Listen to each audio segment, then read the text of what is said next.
If Facebook were around in the 1930s, it would have allowed Hitler to post 30-second ads on his solution to the Jewish problem. So here's a good standard and practice. Facebook, start fact-checking political ads before you run them. Today, around the world, demagogues appeal to our worst instincts. Conspiracy theories, once confined to the fringe, are going mainstream. Hate crimes are surging, as are murderous attacks on religious and ethnic minorities. All this hate and violence is being facilitated by a handful of internet companies that amount to the greatest propaganda machine in history. I believe that it's time for a fundamental rethink of social media and how it spreads hate, conspiracies, and lies. Last month, however, Mark Zuckerberg of Facebook delivered a major speech that, not surprisingly, warned against new laws and regulations on companies like his. Well, some of these arguments are simply, pardon my French, bullshit. Let's count the ways. First, Zuckerberg tried to portray this whole issue as choices around free expression. That is ludicrous. This is not about limiting anyone's free speech. This is about giving people, including some of the most reprehensible people on earth, the biggest platform in history to reach a third of the planet. Freedom of speech is not freedom of reach. Sadly, there will always be racists, misogynists, anti-Semites, and child abusers.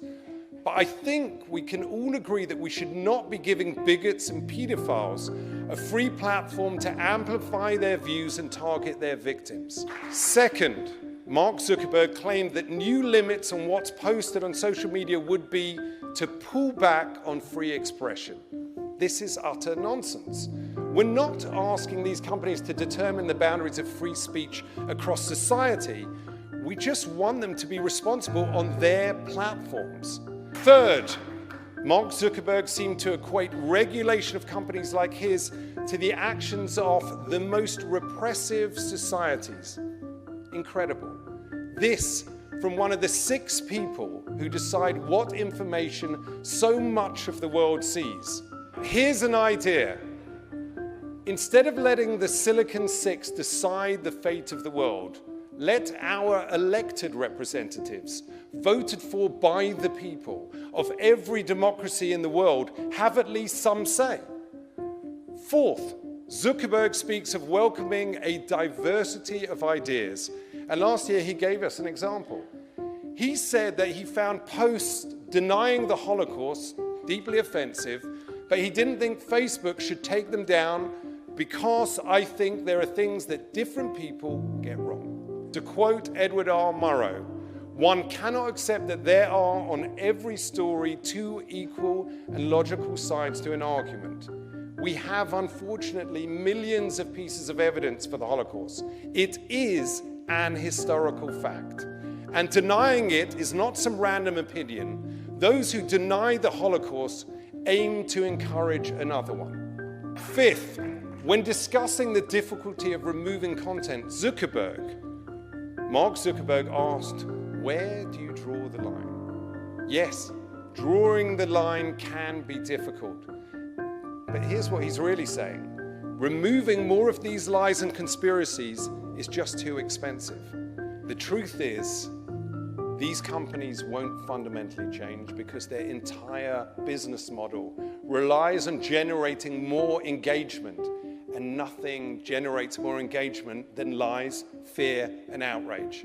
Finally, Zuckerberg said that social media companies should live up to their responsibilities, but he's totally silent about what should happen when they don't.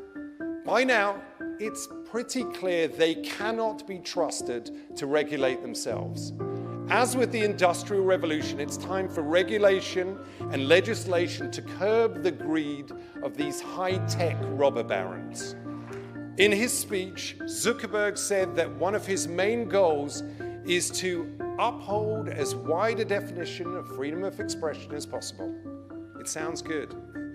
Yet our freedoms are not only an end in themselves, they're also the means to another end. as you say here in the US, the right to life, liberty, and the pursuit of happiness. But today these rights are threatened by hate, conspiracies, and lies. The ultimate aim of society should be to make sure that people are not targeted, not harassed, and not murdered because of who they are, where they come from, who they love, or how they pray. If we make that our aim, if we prioritize truth over lies, tolerance over prejudice, empathy over indifference, and experts over ignoramuses, then maybe, just maybe, we can stop the greatest propaganda machine in history. We can save democracy.